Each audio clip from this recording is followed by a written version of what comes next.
O vídeo já vai começar, mas antes, não se esqueça de se inscrever e ativar as notificações. Bom dia, meus irmãos. Sejam todos bem-vindos à Escola Bíblica Dominical da Igreja Presbiteriana de Pinheiros. Então, nós vamos ter um tempo aqui para meditar na Palavra de Deus.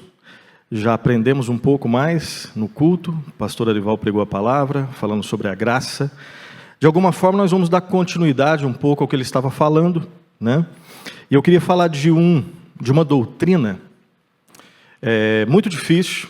Na verdade, num certo sentido, é impossível falar qual que é, né, a doutrina mais importante. Às vezes, quando nós nos aventuramos a falar sobre a doutrina mais importante, normalmente a gente está falando mais da gente do que da doutrina, né? Porque a gente revela mais os nossos gostos do que realmente aquilo que é mais importante. Mas certamente essa doutrina que nós vamos estudar aqui nessa manhã, mais uma vez, eu já tive a oportunidade de pregar sobre ela, os irmãos já ouviram com outros pastores também, e agora nós vamos, numa metodologia diferente na escola dominical, mas certamente ela é uma das doutrinas fundamentais do cristianismo, e nós vamos falar sobre a união com Cristo, a doutrina da união com Cristo. Não existe nenhuma possibilidade de alguém ser salvo se não estiver em união com Cristo. Uma pessoa só é salva se ela está unida a Cristo. Uma pessoa só permanece salva, estou utilizando essa linguagem aqui só para a gente entender, se ela está unida a Cristo. E uma pessoa só é finalmente salva se ela está unida a Cristo, ok? E uma das várias dúvidas que essa doutrina nos ajuda, na verdade, a dissipar, é uma dúvida que eu creio que todos ou já tiveram, ou têm, ou ainda vão ter, que é aquela dúvida se é possível perder a salvação, né? Só é possível perder a salvação, primeiro, se a salvação estiver fundamentada em você. Aí, na verdade, não é que você perde a salvação. Se a salvação depende da gente, a pergunta não é se perde a salvação, é se você consegue se salvar, ok? Repito, eu sei que lá no fundo, todos têm em algum nível, esse tipo de dúvida, né? Tal pessoa faleceu, mas eu conversei com ela nos últimos minutos, e nos últimos minutos da vida daquela pessoa, parece que ela não estava tão firme na fé assim. E aí, será que ela perdeu a salvação? Essas são dúvidas sérias, né? E aqui eu estou falando não de dúvidas, né, para discutir em Facebook, nada disso. Eu não estou falando de trivialidades, de dúvidas que nós temos teológicas, não. Estou falando de algo que mexe com todos nós. Como que alguém é salvo? Essa é uma das perguntas que tem que estar na nossa cabeça. Será que é realmente possível um crente legítimo perder a salvação? Será que é possível alguém que foi eleito lá na eternidade, que foi salvo no tempo? Será que é possível alguém por quem Cristo morreu? Será que é possível alguém que é objeto das intercessões de Cristo hoje, junto ao Pai? Nós sabemos que as nossas orações são falhas, né? Mas será que alguém que é objeto das intercessões de Cristo, essa pessoa perder a salvação? Então a gente sempre fala que se a salvação dependesse de mim, se a minha salvação depende de mim, não é que eu perco a salvação. A pergunta é se eu consigo me salvar. Porque para perder, primeiro você tem que ter. Eu não sei como é que vocês respondem. Eu sei como eu respondo, sinceramente, é que eu não tenho condições de me salvar. Se eu sou salvo por um agente externo. Nesse processo eu até participo, porque a Bíblia diz que não existe possibilidade de salvação sem arrependimento e fé. E sou eu que tenho que me arrepender. E sou eu que tenho que ter fé. A grande questão é se eu consigo fazer isso sozinho, a parte do favor de Deus. Essa é a grande questão, né? A gente sabe que a gente não consegue. A gente até tem fé, uma fé falha, trôpega, que às vezes experimenta picos, né, de empolgação e de fortaleza, sim, mas depois, no outro dia, a gente já não está tão forte assim, a não ser que você seja exceção, essa é uma ironia, obviamente, porque se você é um ser humano, filho de Adão, você sabe, como eu, que a nossa fé, às vezes, ela, pela graça de Deus, a gente está forte, mas às vezes não está tão forte assim não, e às vezes é bem fraco. E às vezes a sensação é que, em momentos muito, muito, muito difíceis, parece que as dúvidas são mais fortes. A sensação, pelo menos, é essa. Então, outra pergunta que tem que estar na nossa mente é: qual é o fundamento da sua salvação? No que realmente você está alicerçado? É em você? É em Cristo? É num mix dos dois, né? Ontem eu recebi a notícia, né, de que o reverendo Deuel Lomônoco Braga, pastor lá do sul de Minas, né, um dos pastores mais antigos ali da região do sul de Minas, é pastor emérito da minha igreja de origem, a igreja presbiteriana do bairro Varginha, né? E o pastor Deuel, ele faleceu, né? Ontem, inclusive hoje está sendo o sepultamento lá na cidade de Varginha, né? E uma pergunta que eu faço é: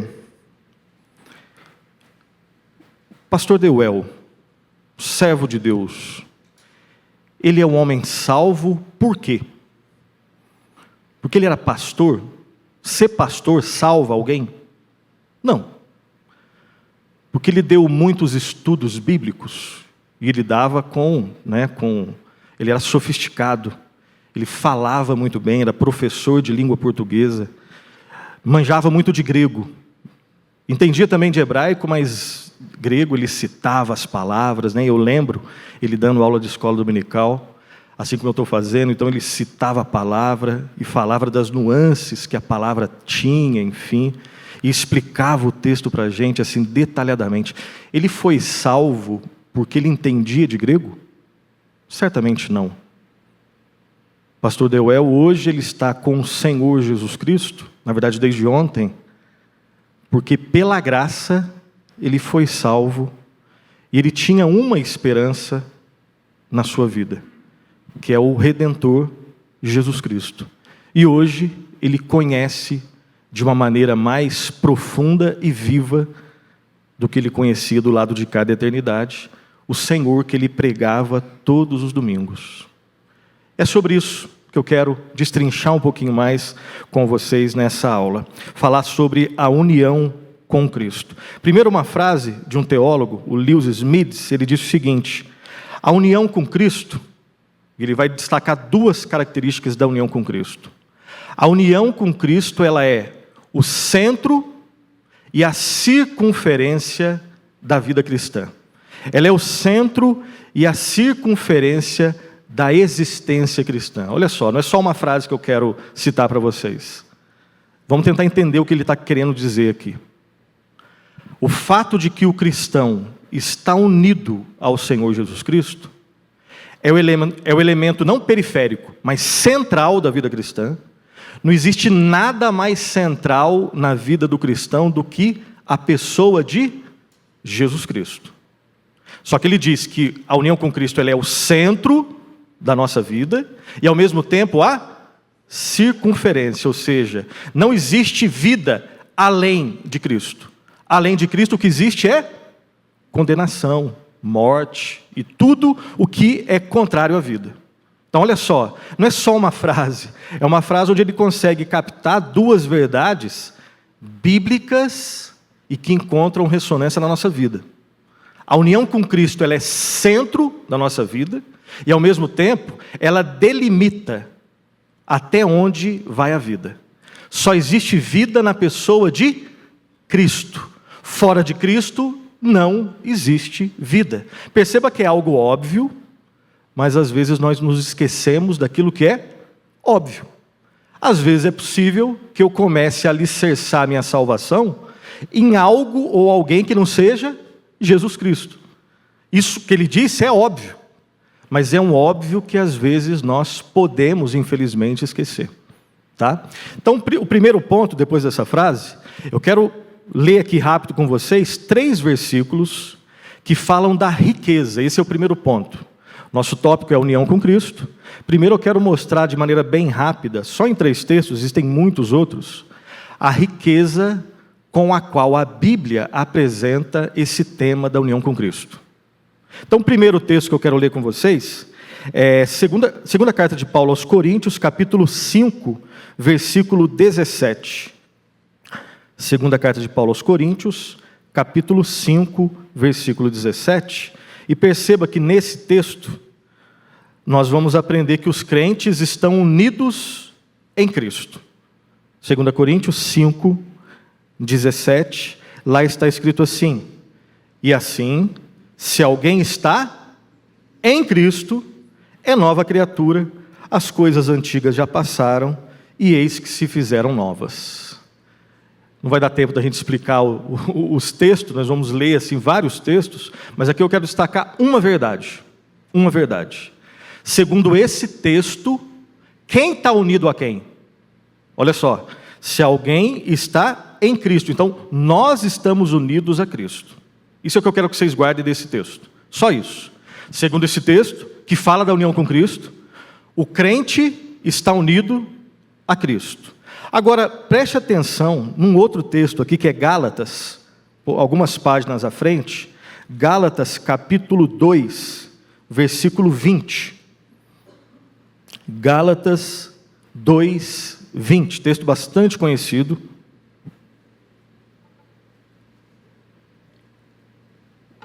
Gálatas 2:20 diz assim: logo já não sou eu quem vive, mas Cristo vive em mim. E esse viver que agora tenho na carne, vivo pela fé no Filho de Deus, que me amou e a si mesmo se entregou por mim. Principalmente o início. Logo já não sou eu quem vive, mas Cristo vive em mim. Perceba que existe uma diferença do texto anterior com esse. Mas não é uma diferença que lembra contradição, é complemento. No texto anterior, nós estamos unidos a Cristo. Nesse texto, Cristo está unido a nós. O que eu quero mostrar aqui? É que a Bíblia descreve com uma riqueza de linguagem o tema da união com Cristo. Em textos como nós lemos, 2 Coríntios 5,17, nós estamos unidos a Cristo. Nesse texto de Gálatas 2,20, Cristo está unido a nós. Agora tem um outro versículo aqui, onde as duas verdades estão existentes aí ao mesmo tempo. João 15, volta lá no Evangelho de João, capítulo 15, texto bem conhecido também, versículo 4. Nós estamos unidos a Cristo, Cristo está unido a nós. Olha só o que João nos ensina aqui em João 15, no versículo 4, está escrito assim: eu sou a videira, vós os ramos. Vamos ler todos juntos aqui? Vamos lá? Quem permanece em mim e eu nele, esse dá muito fruto, porque sem mim nada podeis fazer. Então perceba, no texto de Coríntios, nós estamos unidos a Cristo. No texto de Gálatas, Cristo está unido a nós. Nesse texto de João, as duas verdades ao mesmo tempo. Eu sou a videira e vós os ramos. Quem permanece em mim e eu nele, esse dá muito fruto. Então, primeiro, esse tema, ou essa doutrina da união com Cristo, é uma invenção de teólogos? Não. É algo que nasce nas Escrituras. E os bons teólogos, pela graça de Deus, eles vão buscar entender esse tema, separando essa temática toda de uma maneira didática. Então, esse é o primeiro ponto sobre a união com Cristo. A Bíblia apresenta o tema da união com Cristo com uma riqueza linguística, com uma riqueza pedagógica gigantesca, falando que às vezes nós estamos em Cristo, outras vezes que Cristo está em nós, e nesse texto aqui existem outros, depois eu passo os textos para os irmãos, onde as duas verdades acontecem ao mesmo tempo. Cristo em nós e nós em Cristo. Esse é o primeiro ponto. Essa riqueza de linguagem desse tema tão fundamental que é a união com Cristo. Agora, quando isso se deu? Quando que aconteceu a união com Cristo? Aconteceu quando nós cremos nele. Claro que isso também aconteceu. Mas onde ou quando? O quando seria melhor aqui. Quando que aconteceu? A união com Cristo é um projeto de quem? Quem pensou nesse tema primeiro? Foi você que pensou? Fui eu que pensei em me unir a Cristo primeiro? Ou é algo que antes estava numa outra mente? E aí, só para a gente entender, olha só, uma das perguntas lá do início, lembra? Eu não tenho a pretensão também de tirar todas as dúvidas, porque eu não consigo, tá? Mas se a nossa dúvida, que é uma dúvida que angustia, uma das perguntas que eu fiz lá no início, não é só uma curiosidade, é uma dúvida que angustia muitos cristãos de muitas tradições teológicas diferentes. É possível um crente verdadeiro perder a salvação? Eu não vou responder ainda não, mas em cada um desses pontos eu espero que isso nos ajude, tá? Não é para você se tornar um calvinista, isso daí não é isso não. É para você ter os seus dilemas existenciais, quando realmente o bicho pega na nossa vida, quando parece que tira o nosso chão, aí essas dúvidas deixam de ser só curiosidades e se tornam coisas de vida e de morte. E essa questão, é possível perder a salvação? É uma questão muito séria. Então, primeiro ponto para nos ajudar. A Bíblia apresenta a união com Cristo com uma riqueza de linguagem. Segundo ponto que nós vamos entrar agora. Quando que isso aconteceu? Aqui nós vamos falar das raízes da nossa união com Cristo. Quem pensou nisso primeiro? Isso aconteceu primeiro no tempo ou lá na eternidade? Vocês sabem a resposta, né?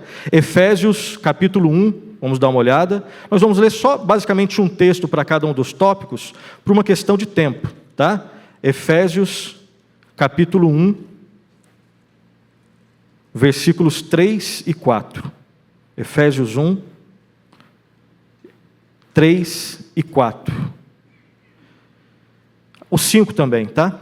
Carta de Paulo aos Efésios, capítulo 1, 3, 4 e 5, lá está escrito assim: Bendito Deus e Pai de nosso Senhor Jesus Cristo, que nos tem abençoado com toda sorte de bênção espiritual nas regiões celestiais. Olha a expressão aqui, em Cristo. Olha só o 4.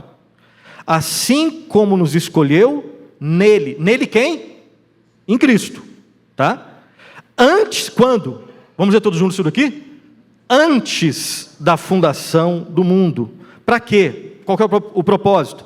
Para sermos santos e irrepreensíveis perante Ele aqui é Cristo, e em amor nos predestinou para Ele, para a adoção de filhos, por meio de Jesus Cristo, segundo o beneplácito, né? O bom prazer da sua vontade. Aí o 6, para louvor da sua glória e da sua graça, que Ele nos concedeu gratuitamente no amado. Tem muita coisa aqui, muitas informações, mas aqui eu quero separar o versículo 4. Assim como nos escolheu nele, antes da fundação do mundo. Ou seja, primeiro, quem pensou nessa união não foi nenhum de nós. Até porque nós, antes dessa união, nós estávamos mortos. E mortos não tem esse tipo de pensamento. Morto espiritual tem pensamento de morte. Nós éramos, numa outra riqueza de linguagem da Bíblia, né? Nós éramos filhos da ira. Nós não só desprezávamos a Deus, nós odiávamos a Deus. Então, antes dessa união, nós estávamos mortos. E quem pensou nessa união foi Deus. Não fomos nós. E Ele não pensou nessa união depois que nos criou. Eu vou criar, eu não sei o que vai dar. Eu vou criar Adão, eu não sei se ele vai obedecer ou desobedecer. Vamos ver o que vai dar. Aí Adão desobedece. Deixa eu me unir. Não foi isso. E aqui, a gente entra num assunto que a gente não consegue entender pela lógica humana. Deus pensava em nós antes de nós existirmos. E nenhum ser humano possui capacidade cognitiva para entender em detalhes tudo isso. E não precisa também. Mas saber disso já nos deve encher de adoração, de senso de pequenez, de grandiosidade de Deus.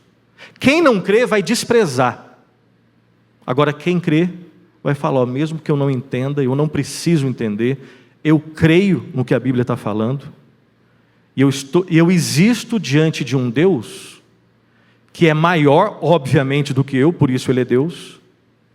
Ele me criou, eu não o criei, e Ele já pensava em mim antes de tudo.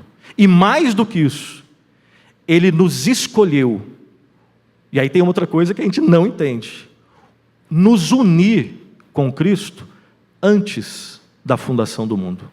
Nos escolheu nele, o texto é que diz, não sei o que estou dizendo, nos escolheu nele antes da fundação do mundo.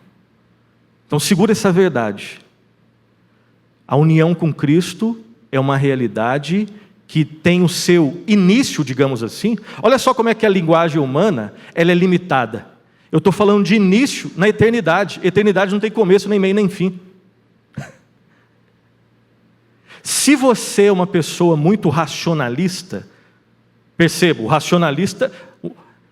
Existem dois erros que nós podemos cometer quando nós trabalhamos com razão. Todo mundo aqui foi criado com razão. O pecado, ele não tira isso. O pecado, ele redireciona isso para uma direção idólatra. Numa linguagem mais tranquila. Deus nos criou com racionalidade.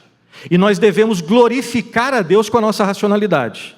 O pecado, ele não tira isso, ele distorce isso. O que o pecado faz? Ele faz com que a gente escolha ou a irracionalidade, ou então o racionalismo. Irracionalidade é você zombar da razão. Deus nos criou com razão, concordam? O pecado, num extremo, ele faz com que a gente cuspa na racionalidade, despreze algo que Deus criou.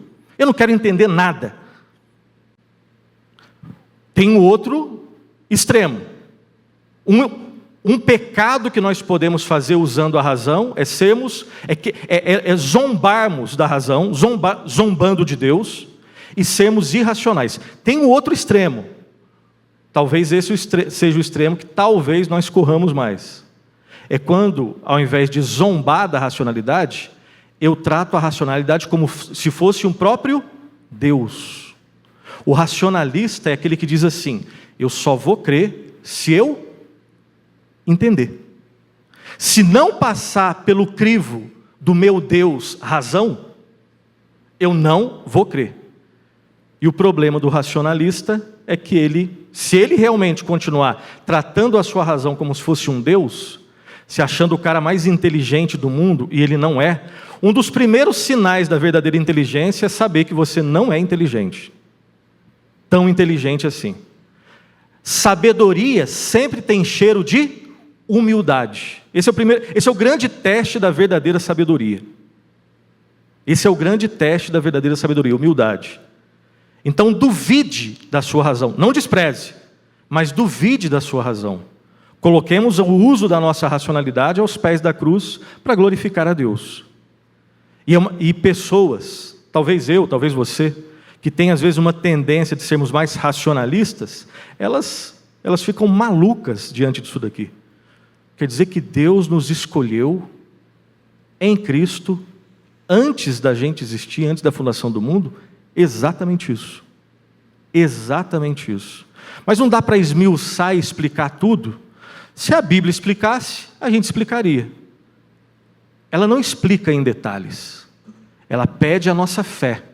E não é um salto no escuro. É a fé no Deus que é o detentor de todo o verdadeiro conhecimento.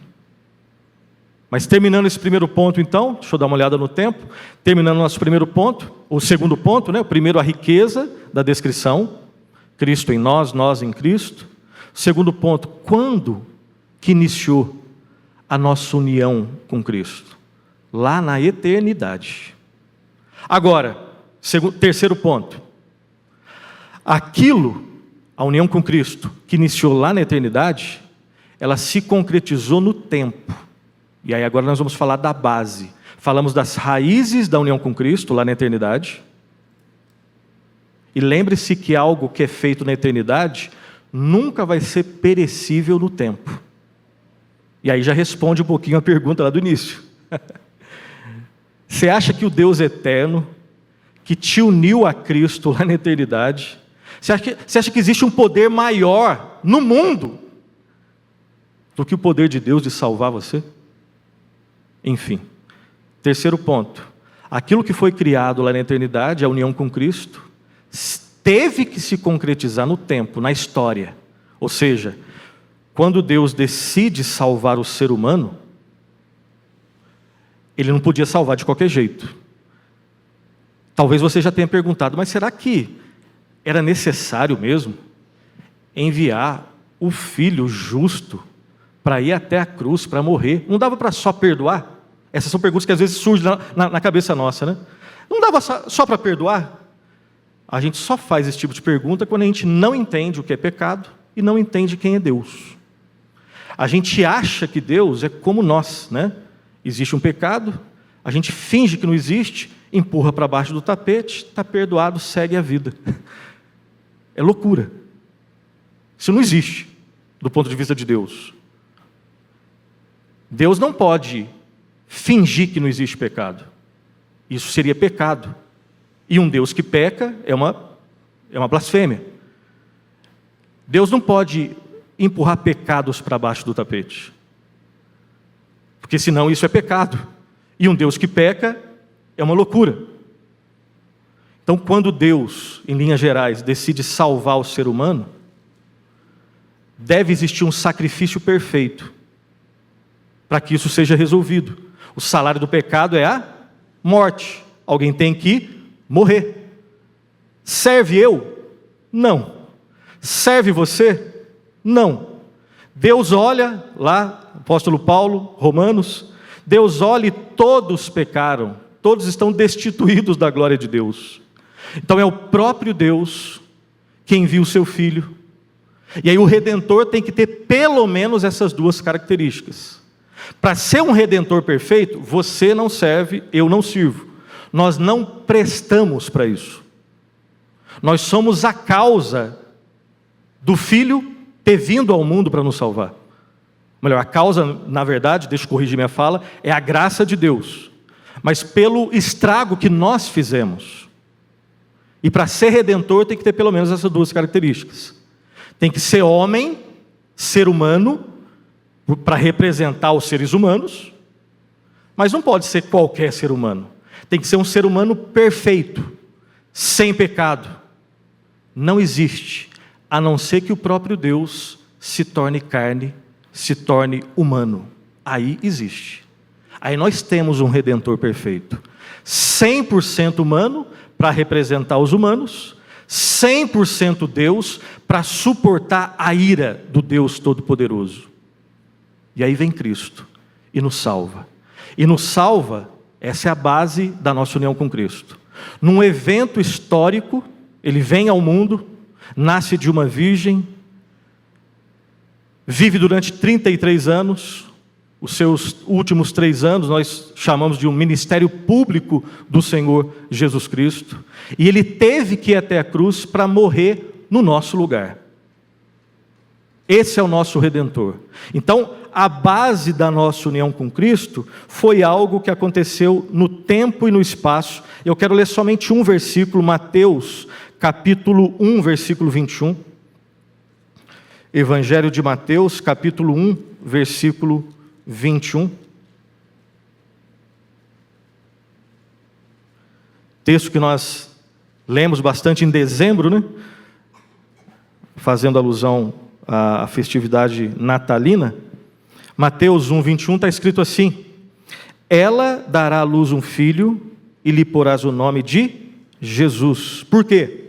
Porque ele salvará o seu povo dos pecados deles. E para salvar ele teve que ir até a cruz. Então a união com Cristo é descrita numa riqueza de linguagem. A união com Cristo tem as suas raízes lá na eternidade. Aquilo que se iniciou lá na eternidade teve que se concretizar no tempo. Cristo teve que vir ao mundo, pregar, fez milagres, provando a sua divindade, foi zombado, foi insultado, foi castigado, foi até a cruz, morreu no nosso lugar. Se não existisse essa morte vicária, essa morte substitutiva em nosso lugar, não existiria nenhuma possibilidade de A, salvação, B, a nossa união com Cristo. Está dando para entender? Ok? Então, começa na eternidade, se concretiza no tempo, mas simplesmente saber que isso existiu, não, ou que isso é verdade, não te faz unido a Cristo. Você pode estar tendo essa aula, ler o livro, ou tendo essa aula, enfim, ouvir um sermão que fala sobre isso, e aí você pode entender racionalmente, sem ser racionalista, racionalmente, que, bom, então você está querendo me dizer que a Bíblia descreve a união com Cristo com uma riqueza de detalhes, que a união com Cristo se deu lá na eternidade, e que aquilo que começou lá na eternidade teve que se concretizar no tempo. Tá, eu estou entendendo. Mas só entender significa que você está unido a Cristo? Claro que não. Existem teólogos, existem estudiosos, existem pessoas que não são teólogos nem estudiosos, mas que sabem de tudo isso, tem essa informação, mas ainda não teve a experiência na sua vida. E agora é o quarto ponto. Como que se dá a união com Cristo em todo o caminho da salvação? E aqui é algo assim maravilhoso, fantástico. Obviamente eu não vou falar nenhuma novidade aqui, né, que é o ponto que eu vou falar sobre a união real de Cristo na sua vida. Como que a Bíblia descreve a salvação em todos os passos, do início até o fim? E aí uma perguntinha na nossa cabeça aqui. Será que é possível ter algum momento do caminho da salvação longe de Cristo? Isso seria possível? Claro que é uma pergunta retórica, né? Eu estou perguntando, eu já sei a resposta, você também já sabe. É óbvio que não. E só uma última pergunta aqui para a gente ir nesse ponto. Se Deus, na sua palavra, dissesse algo mais ou menos assim: eu te amo, eu te salvo, 99,9%. Eu vou deixar 0,01 com você. Você estaria salvo? Essa é uma pergunta. Para ser salvo tem que ser 100%. Padrão de Deus é perfeição. E perceba que, né, em termos de percentuais, está bem interessante para a gente, né? Se nas nossas relações humanas tivesse esse tipo de proposta, beleza. Imagina só, você está duro, passou no vestibular, não tem condições, mas aí chega alguém e fala assim, ó, a bolsa vai ser 99,9. Você vai ter só que pagar 0,01. Ah, beleza, isso é muito bom. Na bolsa, na faculdade. Nas outras relações, né, a cozinha tá meio complicada lá. E aí alguém garante para você, ou o marido ou a esposa, né? Vou limpar todos os dias 99,9, 0,01 com você. Beleza. Nas nossas relações aqui horizontais, esse tipo de porcentagem funciona. Tenta levar isso para a relação vertical, para ver se funciona. Tem gente que ainda acredita que funciona. Por isso é que tem gente, repetir pela 1000ª vez aqui, tem gente que acredita que o Evangelho é isso. O que é o Evangelho para muita gente? O Evangelho é mensagem que deixa bem claro que Deus faz a parte dele, mas você tem que fazer a sua parte. Porque se você não fizer, aí não vai dar muito certo. É claro que tem um risco de verdade nisso. De novo, a Bíblia diz que sem arrependimento e fé, é possível alguém ser salvo sem arrependimento? Me respondam assim ou assim. Claro que não. É possível alguém ser salvo sem ter fé? Claro que não. Você consegue se arrepender e ter fé no nível da perfeição sem a ajuda de Deus? É claro que não. É claro que não. Ou seja, inclusive naquilo que Deus exige de nós, tenta confiar na sua força para você ver. E sem aquela desculpinha esfarrapada que eu já dei, você deve ter dado também, né? Bom, mas eu Deus exige arrependimento e fé. Bom, eu tento. Bom, quem disse que na Bíblia está escrito eu tento? Bom, estou tentando. O padrão de Deus é perfeição. Ele nunca vai negociar o padrão dele de perfeição. Então, inclusive, o nosso arrependimento, que deve ser verdadeiro, genuíno. Pergunta, ele é perfeito? Perfeito? Não. A nossa fé, que deve ser genuína, genuína tem que ser. A nossa fé deve ser verdadeira. Ela é perfeita? Não é perfeita. Inclusive, em toda noção verdadeira de fé, existe uma consciência da imperfeição. Eu só tenho fé no outro, não em mim. Pelo menos esse é o ideal. Quando eu tenho fé em mim, é uma fé falsa. Não é a fé que a Bíblia pede de nós. Mas quando nós temos fé verdadeira em Cristo, já é uma admissão da nossa fraqueza. Quando eu tenho arrependimento verdadeiro, se eu me arrependo é que eu sei que eu fiz algo errado. Eu estou desesperado para ser perdoado. Então, em todo arrependimento verdadeiro e toda fé verdadeira, existe, consciente ou inconscientemente, uma admissão das nossas falhas. E uma crença e um depósito da nossa confiança, do nosso descanso, em outro, em alguém que está fora de nós. E no caso só tem um, em quem nós devemos descansar e confiar.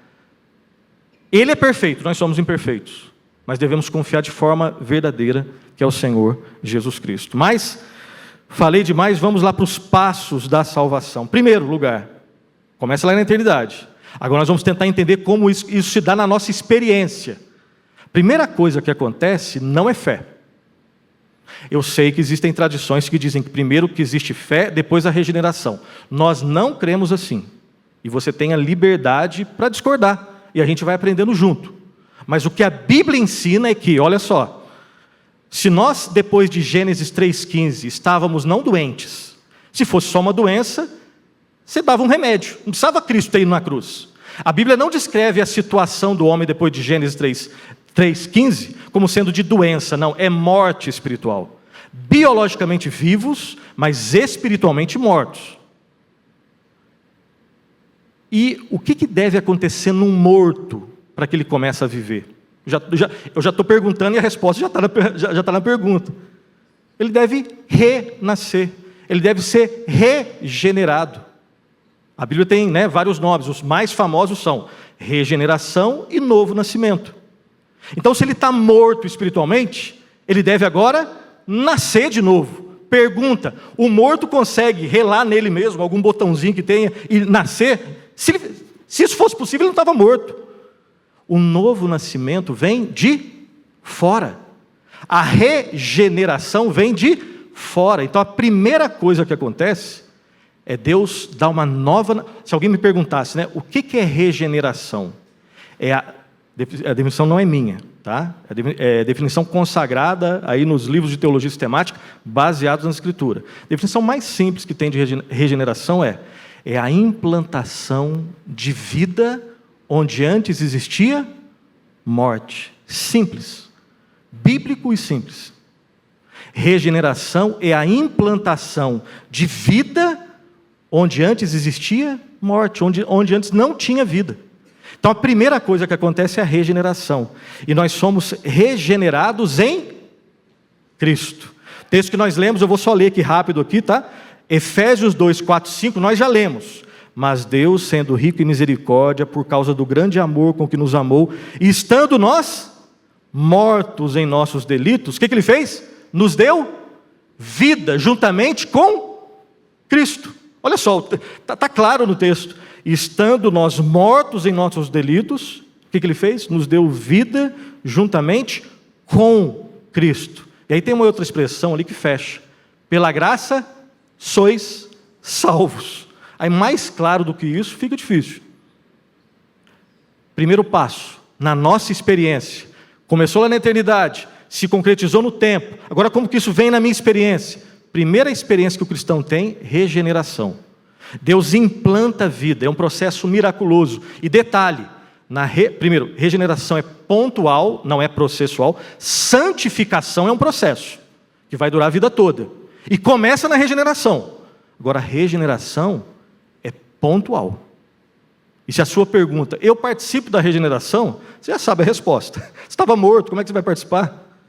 Na regeneração, primeiro ponto, é pontual. Segundo ponto, você não tem nenhuma participação. 100% Deus. Segundo ponto desse caminho da salvação. Aí sim, se antes eu estava morto, agora foi implantado vida em mim, eu provo que eu tenho vida, manifestando as duas coisas que Deus me pede: arrependimento e fé. Eu me arrependo da minha vida velha, dos meus pecados, para Cristo, em união com Cristo, e tenho fé em Cristo. Ok? Então nós vamos ler um texto, dois versículos aqui. Gálatas 2,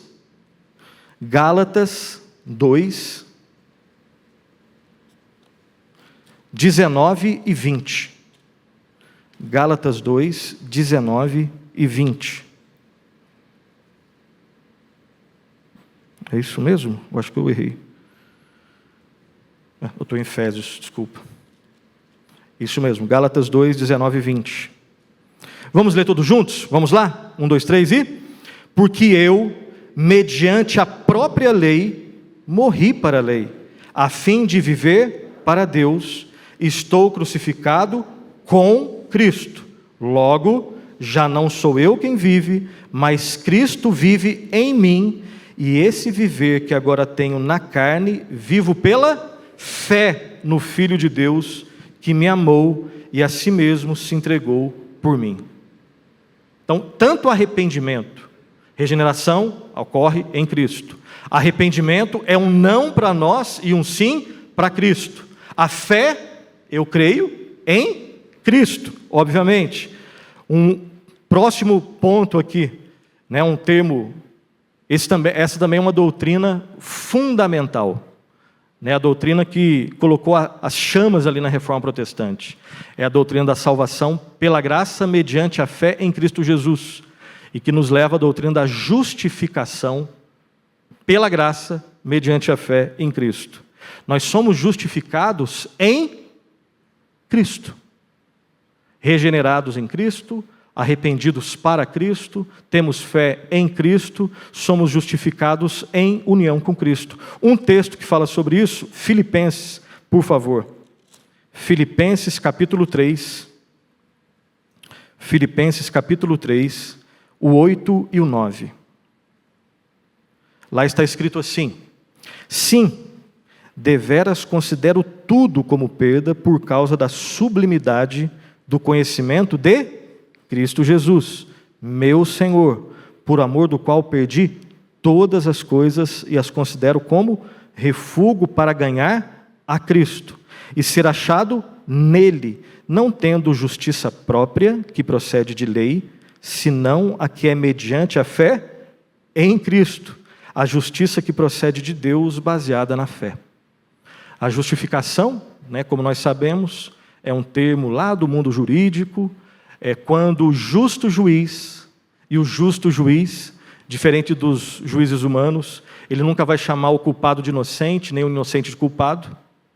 O justo juiz, ele olha para pecadores como nós e nos absolve. A questão é como. É porque nós temos um advogado que nos defende baseado na sua própria obra. Se Deus fosse considerar no veredito dele as nossas obras, nós estaríamos perdidos totalmente. Só um louco discorda disso. Agora, como que Deus pode salvar pecadores criminosos como eu e como você, e ele continuar sendo considerado um justo juiz? Porque nós sabemos de juízes que absolvem criminosos e eles estão numa boa. E nós chamamos esses juízes de corruptos. Aqui, horizontalmente falando, quando um juiz humano absolve um criminoso, ele é chamado também de criminoso. A pergunta é: como que um Deus santo pode absolver pecadores criminosos como eu e como você, e ele não ser considerado um juiz corrupto? injusto. A morte vicária. Nós só chamamos um juiz que absolve criminosos e chamamos ele de corrupto porque ele deixou de aplicar a justiça. Com Deus não foi assim. Ele aplicou a justiça, não em nós, no seu Filho. O justo que morreu por injustos. Deus nunca negociou para salvar o gênero humano, nunca negociou nenhuma regra. Ele aplicou, ele manifestou sua santidade, ele manifestou sua justiça, ele manifestou também sua graça e a sua misericórdia, tudo na obra lá na cruz, na obra vicária substitutiva no Senhor Jesus Cristo. Ele puniu o pecado em Cristo, não empurrou para baixo do tapete, ele não pode fazer isso. Ele manifestou sua santidade foi honrada ali, e ao mesmo tempo, ele manifestou graça para nós e misericórdia para nós. Por isso nós podemos ser considerados no veredito perdoados. Está justo. Não porque nós somos justos em nós mesmos, mas porque a justiça de Cristo foi colocada agora na nossa conta. Perceba que por isso que toda a glória para Deus e a nós pertence o corar de vergonha e a alegria de ter sido perdoado. Primeiro o corar de vergonha e a alegria de ter sido perdoado por Ele. E o texto de Filipenses 3, nós já lemos, né? Nós já lemos o texto. E um texto muito famoso, né? Romanos 5:1. Justificados, pois, mediante a fé, temos agora o quê? Antes a gente tinha guerra com Deus. Agora, justificados, pois, mediante a fé, nós temos paz com Deus. Por meio de quem? Por meio de Cristo Jesus. Por meio do Senhor Jesus Cristo. Então a regeneração é em Cristo, o arrependimento é em Cristo, a fé é em Cristo, a justificação é em Cristo. E será que a santificação também é em Cristo? Aí você pode responder pela Bíblia e pela experiência. Todos nós aqui, tenta fazer o seu retrospecto da sua caminhada de santidade do ano de 2022. Você consegue falar assim, olha, consegui baseado na minha força, não precisei orar. Isso aqui eu estou falando é um absurdo, né? Não precisei orar, não precisei ler a Bíblia. E outra, eu conseguia às vezes até fazer isso, mas baseado na minha força. É loucura. Nós não somos tão bons assim de oração. Nós não somos assim, no geral, tão bons assim, leitores alegres, prazerosos das Escrituras. Pela graça de Deus, nós experimentamos momentos, sim, na vida de intensa oração, de intensa leitura da palavra. Mas dá para falar que, se você glória a Deus por isso. Nos ensine também, né? A gente fica perto do outro para passar isso daí. Mas a nossa vida não é caracterizada nem por perenidade e nem por progressividade, linha reta na vida cristã, na santificação. Alguém um dia usou, né, a metáfora lá que a santificação, olhando para os nossos momentos de sucesso pela graça de Deus e os nossos tristes momentos de fracasso, ela parece mais, né? Essa aqui é uma ilustração do pastor Paulo Fontes. Dá o crédito para ele, né? É melhor que eu conheço, depois você me ensina uma outra mais interessante. Mas essa é a metáfora mais interessante que eu conheço, para falar da nossa luta na caminhada da santificação. Ela parece com um homem ou uma mulher, o ser humano, subindo uma escada, ou seja, você sempre está subindo, mas com um ioiô na mão, altos e baixos. Pela graça de Deus, mesmo que isso às vezes pareça imperceptível, pela graça de Deus, a gente está subindo. A gente está fazendo progresso. Não é em linha reta. Não é em linha reta. Linha reta, então você nunca tem fracassos. Você consegue orar com alegria todos os dias. Ler a palavra de Deus com alegria todos os dias. Você tem vencido os seus pecados, tanto os mais complicados, todos são complicados, né? Os mais visivelmente vergonhosos, quanto aquele que só você e provavelmente Deus sabe. Você tem vencido, não tem problema nada com isso. Não tem nenhum pecado que te acompanhe há anos, nada disso. A gente sabe que não é assim. Então a nossa caminhada na santificação, pela graça de Deus, Ele prometeu que aquele que começou a boa obra em vós, Ele vai levar até o fim. Então existe sim progressividade, mas com ioiô na mão, altos e baixos. Tem altos e baixos. Agora, só é possível santificação união com Cristo. João 15, vamos lá, Estamos aos poucos chegando ao nosso final, mas ainda tem algumas coisas aqui. João, capítulo 15, versículo 4 e 5. Nós já lemos uma parte do texto? Sim, já lemos esse texto, mas agora vamos usar na santificação. João 15, 4 e 5 diz assim: permanecei em mim e eu permanecerei em vós. Como não pode o ramo produzir fruto de si mesmo, se não permanecer na videira, assim nem vós o podeis dar, se não permanecerdes em mim. Eu sou a videira, vós os ramos. Quem permanece em mim e eu nele, esse dá muito fruto, porque sem mim nada podeis fazer. Então, é óbvio que na santificação, só existe verdadeira santificação em união com Cristo.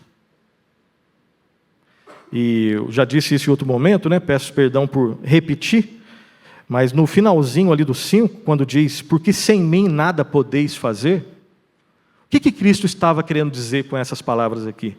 Porque sem mim nada podeis fazer.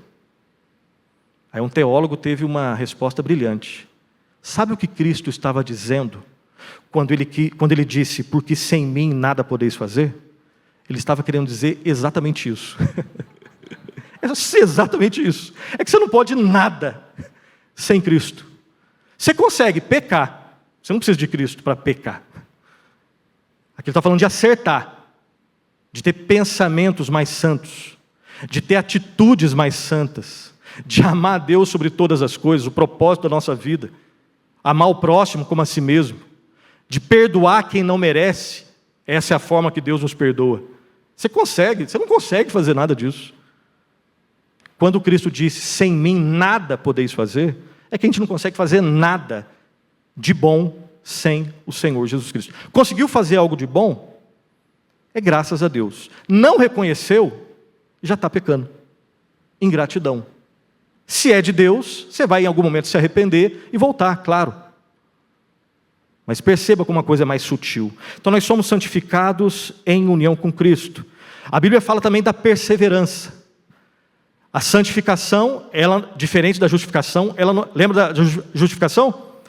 Pontual. Você não tem nenhuma parte nisso. Santificação é processual, é um processo que dura a vida toda. E você precisa totalmente de Cristo. Mas você já consegue fazer algumas coisas. Consegue? Claro que consegue. Antes você não orava, agora você ora. Antes você não lia a Bíblia da maneira correta, agora você começa a ler. Antes você não tinha nenhum prazer de vir na casa de Deus. Agora você tem. Às vezes você não vem com tanto prazer assim, mas você vem mesmo assim, que você sabe que você não é agora escravo do seu prazer. O critério para você fazer as coisas não é, vai me dar prazer ou não, a princípio, porque a gente sabe que tem coisas que não dão prazer e são verdades, e tem coisas que dão prazer e são horríveis. A gente sabe disso. E Deus que nos criou como seres que experimentam prazer, só que o pecado desfuncionaliza tudo isso. Agora eu tenho prazer em coisas pecaminosas, e não tenho prazer em coisas que são santas, mas Deus vai mudando isso. Então, na santificação, nós já conseguimos fazer algumas coisas. E tem um outro momento, que na verdade é junto com a santificação, não é outro momento, é junto com a santificação. Se nós somos cristãos, nós estamos no momento da santificação e no momento, na caminhada da perseverança. E a pergunta é possível perseverar sem Cristo? Impossível. Na verdade, nós só perseveramos porque Cristo nos preserva. Nós só perseveramos porque Cristo persevera por nós. Se não fosse Ele, a gente também não conseguiria. Um texto, eu vou ler aqui, só por questão de tempo. Mateus 24:13. Mas aquele que perseverar até o fim, esse será salvo. Aí tem gente que lê só esse texto e fala assim, está vendo? É só para mim. Será que é mesmo? Aí nós vamos ler o outro texto. João 10, 27, 28. João 10, 27 e 28.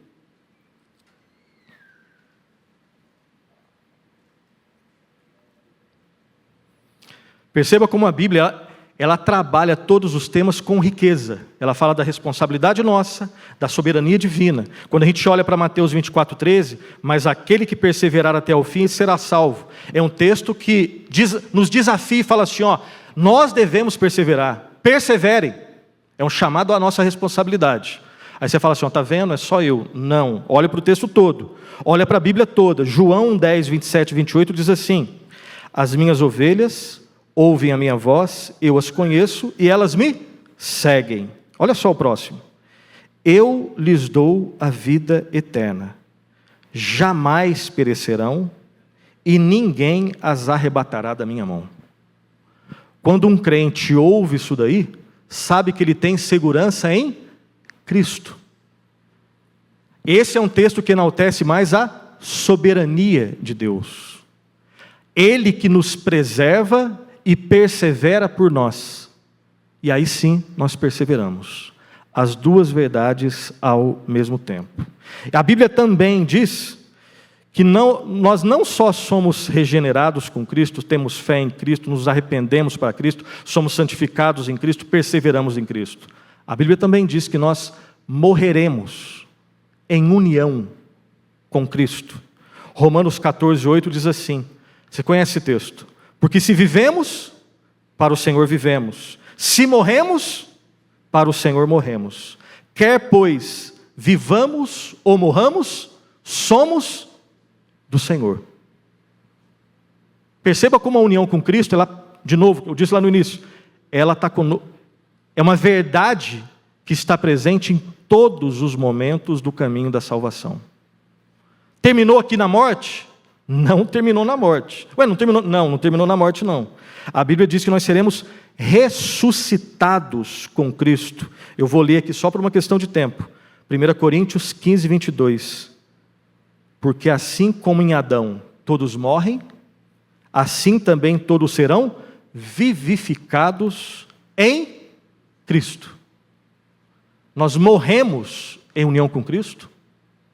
Nós somos ressuscitados em união com Cristo. Terminou aqui agora? Não terminou, tem mais um. A Bíblia fala da glorificação. E nós seremos glorificados com Cristo. Colossenses 3:4 diz assim: quando Cristo, que é a nossa vida, se manifestar, então também sereis manifestados com Ele em glória. Regeneração com Cristo, fé em Cristo, arrependimento com Cristo, santificação, perseverança. Nós vamos morrer com Cristo. Nós seremos ressuscitados com Cristo.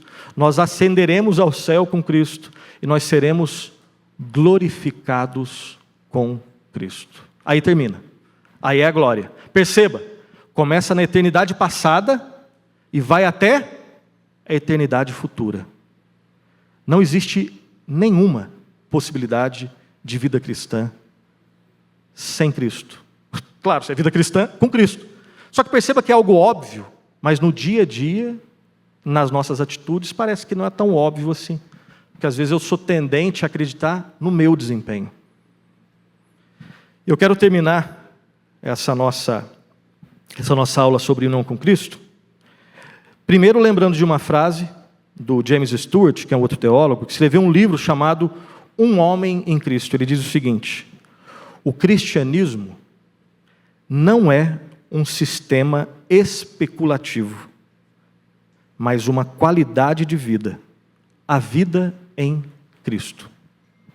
Creio que todos nós aqui sabemos que é possível ler muito sobre Cristo, ouvir muito sobre Cristo, discutir muito, defendendo a Cristo, só pelo seu orgulho, mas está defendendo a Cristo, da boca para fora, e não ter essa qualidade de vida. É possível ou não é possível?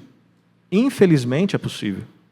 É possível falar de Cristo com raiva só para vencer um debate, falar de Cristo.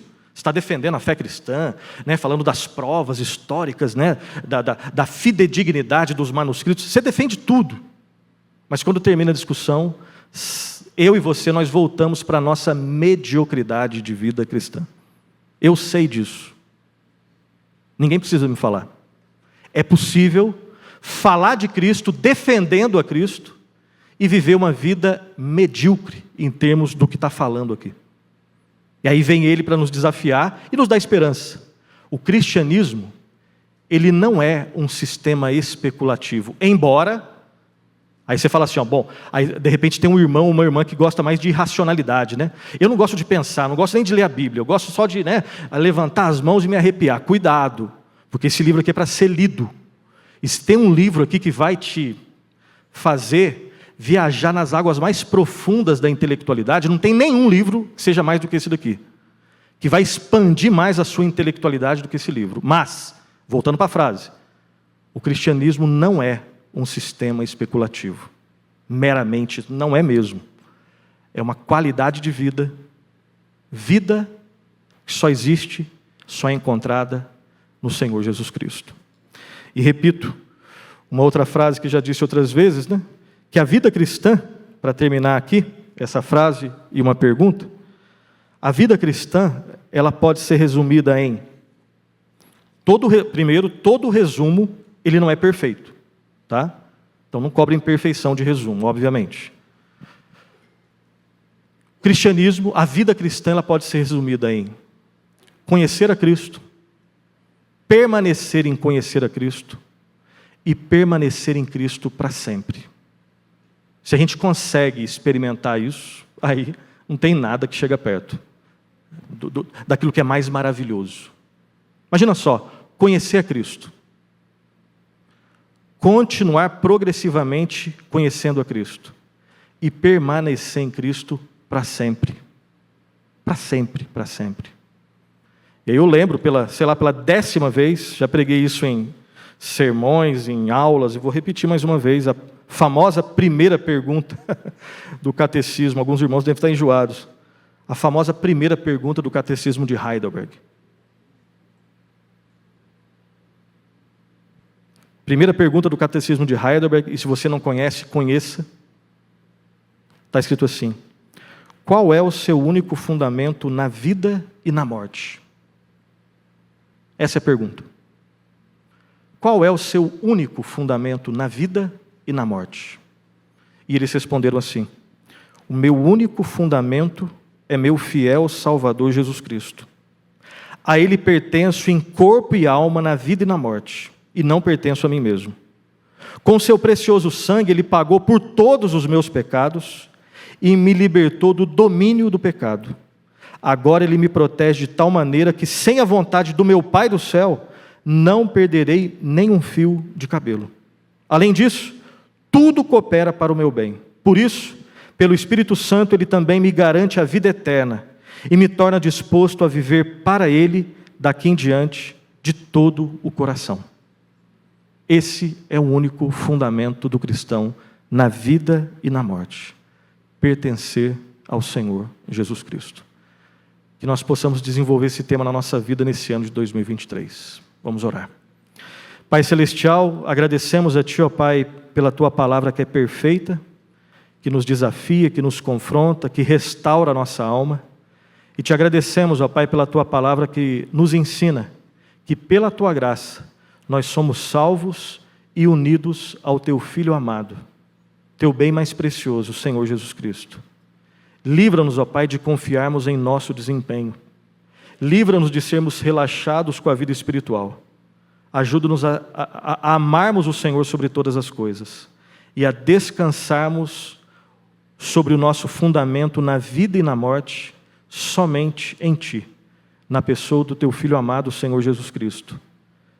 Naquele que nós oramos, nome daquele que nós oramos e agradecemos por tudo. Amém. Que Deus os abençoe.